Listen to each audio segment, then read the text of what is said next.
Alright, back with you, Rich Van Tassel here.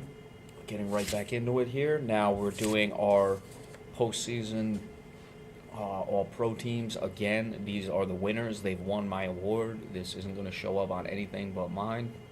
But still, these aren't predictions. These are winners. So I'm not predicting anything here when it comes out. You can't tell me it was either wrong or not wrong. As far as matching, it's just this is what it is. These guys won. Now, I did it pretty simple. There's a first team and a second team.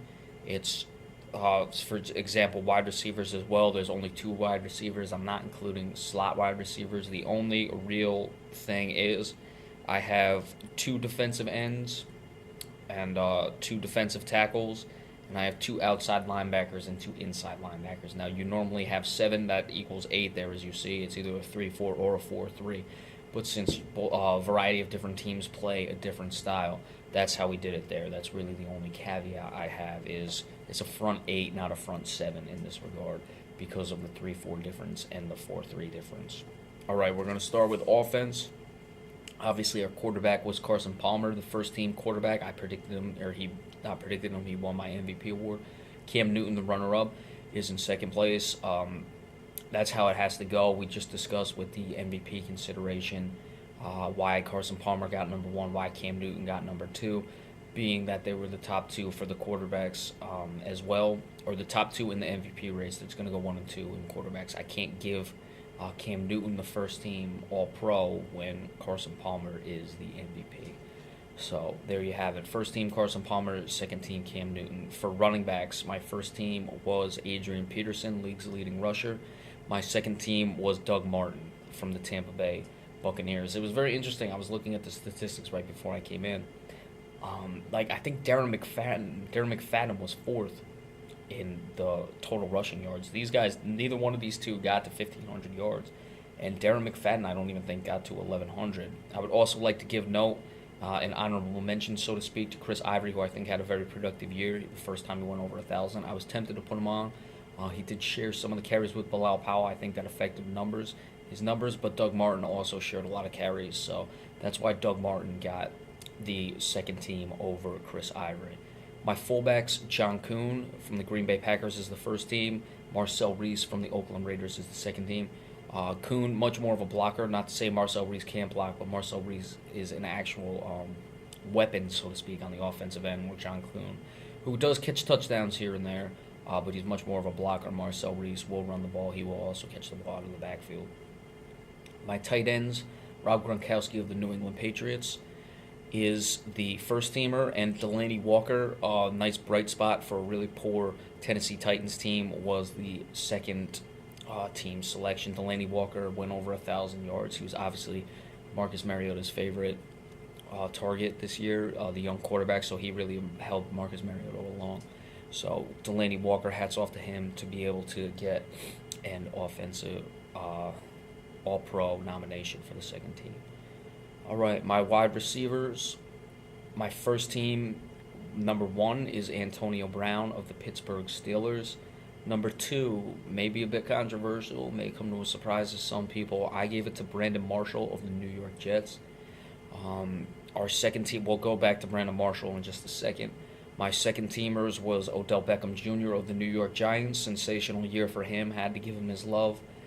And Julio Jones of the Atlanta Falcons. Now, Julio Jones, people are probably asking why or how could he not be on the first team. Well, Brandon Marshall, I look at what Eric Decker did this year, and also carrying along Ryan Fitzpatrick a bit. But certainly Eric Decker, I don't think, is having nearly the season he had without Brandon Marshall's play this year. And Brandon Marshall had a fantastic season, over 100 catches. And he had over 10 touchdowns as well. He made a lot of big passes, so it's not like Brandon Marshall didn't have a good year.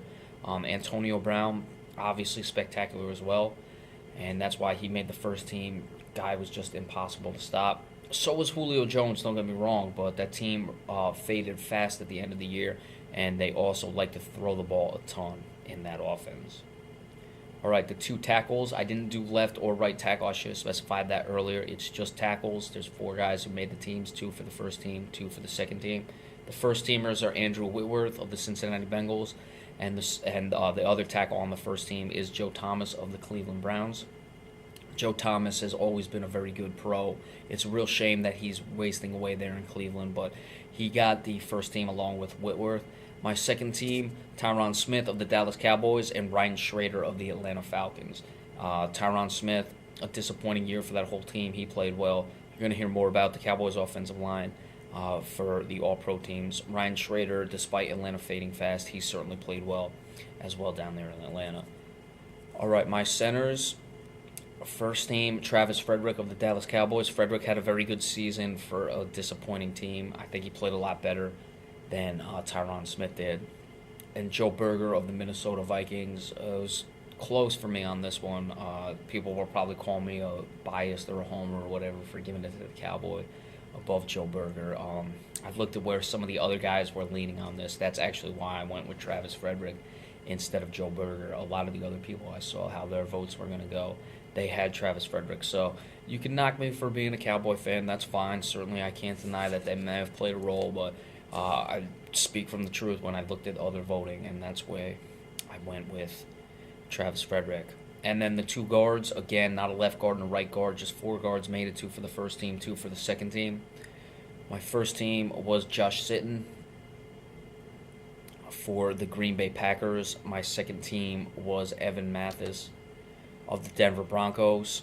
He was the second on the first team, not a second team. The second teams were, and again, I'm probably going to hear it here, Zach Martin for the Dallas Cowboys and Richie Incognito for the Buffalo Bills. Give Richie Incognito a lot of credit. He had certainly had his problems in the past, but he put forth a very spectacular year. When I was looking at some of the other votes that were going down, Richie Incognito was on the first team. I decided to give it to Evan Mathis. I think he played better than Incognito this year. I also saw a little bit more of Evan Mathis than I did Incognito. And I saw a lot more of Josh Sitton and Zach Martin as well this season. All right, that is the offense. Now, moving on to the defense. Again, we already discussed it was a front eight, not a front seven. For the defensive ends, the two first-teamers were, of course, J.J. Watt, who won the Defensive Player of the Year. For me, that's not the league or the Associated Press, whatever award is going to be handed down. And Ezekiel Ansah for the Detroit Lions. Ansah is really starting to come along. This is a guy who's very raw. Didn't start playing football till he was a teenager, but he had a very good year, and he's going to be dangerous in the future. My second team for the defensive ends were Fletcher Cox, who had a very bright season for a team that really disappointed in the Philadelphia Eagles, and Carlos Dunlap of the Cincinnati Bengals. We talked about Cincinnati's defensive line. You could argue it's the best in football. I would probably make the case it is, and that's why Carlos Dunlap was the second team All-Pro at the defensive end. For my defensive tackles, Aaron Donald, who had a quiet year under the radar for the St. Louis Rams, and Linval Joseph for the Minnesota Vikings. Aaron Donald was a guy I had to look. He wasn't even on my radar until I checked where the voting was going, and then I looked into his stats. But you got to give him a lot of credit considering that team finished 8-8, finished all right, but they don't get a lot of publicity, and I'm sure that's hurting Aaron Donald. Linval Joseph, also a guy who's pretty underrated, but played very well for that Minnesota Vikings team. And he's really playing better than Sharif Floyd, who was their high draft pick that they probably were expecting a lot more out of. But Linval Joseph certainly helps that quality defensive unit for the Minnesota Vikings. And my second teamers at tackle, Geno Atkins of the Cincinnati Bengals. We got another Bengal there for that good offensive line they have. And Ndamukong Suh of the Miami Dolphins. I don't think Ndamukong Suh played as well as he would have liked, or the team would have liked, or the fans for that matter with that contract, but he certainly did play well enough that he is going to get my second team for defensive tackles. All right, my linebackers, starting with the outside linebackers first. Von Miller and Khalil Mack were the two first teamers. Oliver Vernon and Justin Houston were my second teamers. Von Miller is of the Denver Broncos. Khalil Mack is of the Oakland Raiders.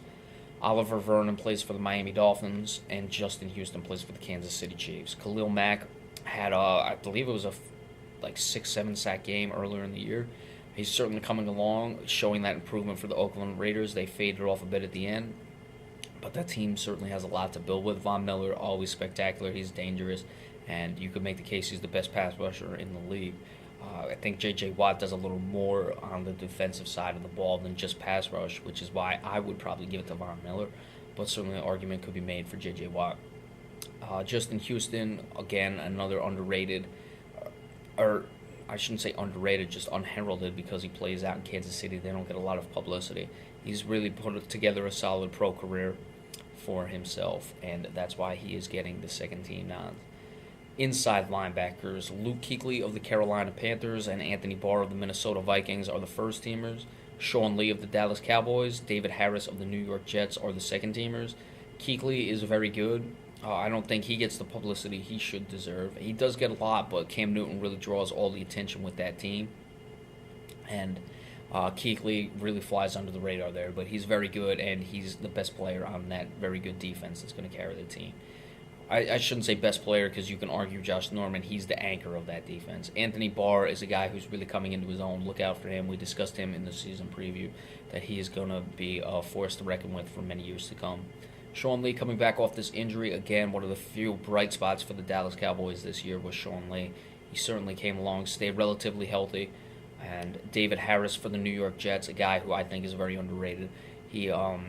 You got a lot of talent on that Jet defense, but I don't think David Harris ever really gets the credit he deserves for really holding that unit together in the inside. A lot of other guys get the love. All right, now moving on to the secondary.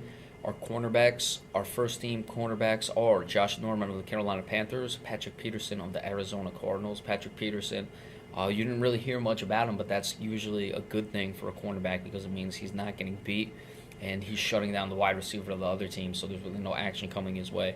Josh Norman, there's a lot of discussion that Carolina plays zone defense. That helps Norman a lot.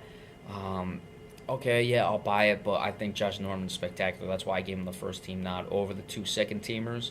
I give Richard Sherman of the Seahawks 1, and I gave the rookie, I did elevate the rookie Marcus Peters up to the second team. You can't argue what Marcus Peters done. Led the league, or tied for the league lead in interceptions with 8.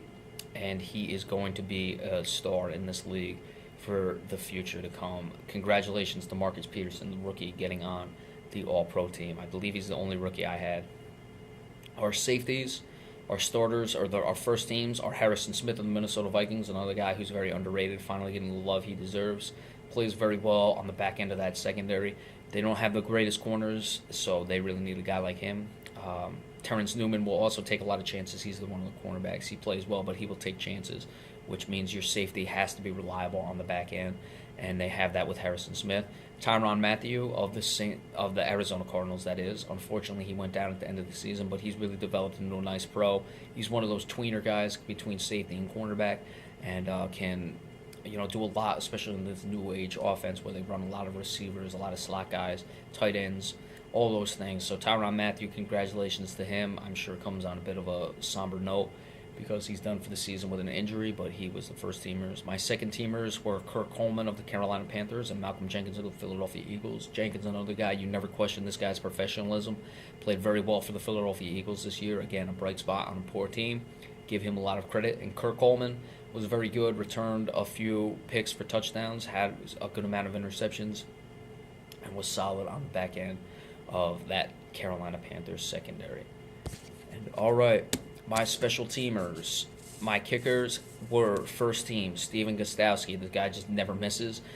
Really not a difficult one there. And Chandler Catanzaro of the Arizona Cardinals. Gostkowski plays for the New England Patriots, in case you didn't know. And Chandler Catanzaro of the Arizona Cardinals. Catanzaro was solid field goal wise. His percentage was good. Was the best in the kickoff, so that's why he got that nod. Punters, Pat McAfee of the Indianapolis Colts and Johnny Hekker of the St. Louis Cardinals. Now, I liked Hekker, but I saw where the voting was going, so I kind of went with the crowd in that regard, and I gave it to Pat McAfee. Kick returners, Cordero Patterson, Minnesota, very good year. Hasn't been the receiver I think Minnesota would like, but he was a great return man this year, and that's why he's getting to the first team. Wasn't really that difficult for the first team.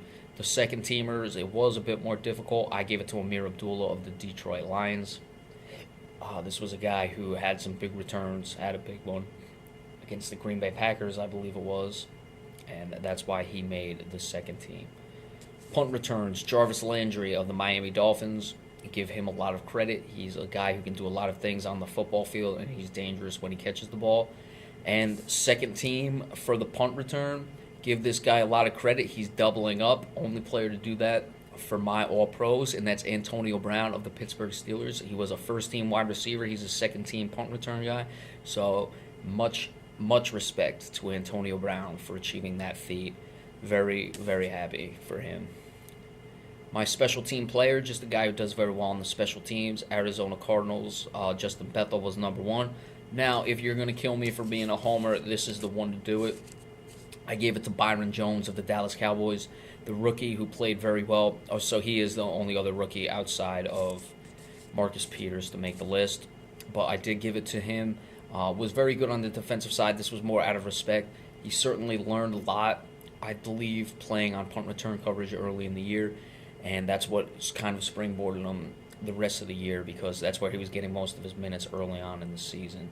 And that really helped him develop later on. So that is probably the biggest homer pick there is there. None of the guys on the offensive line.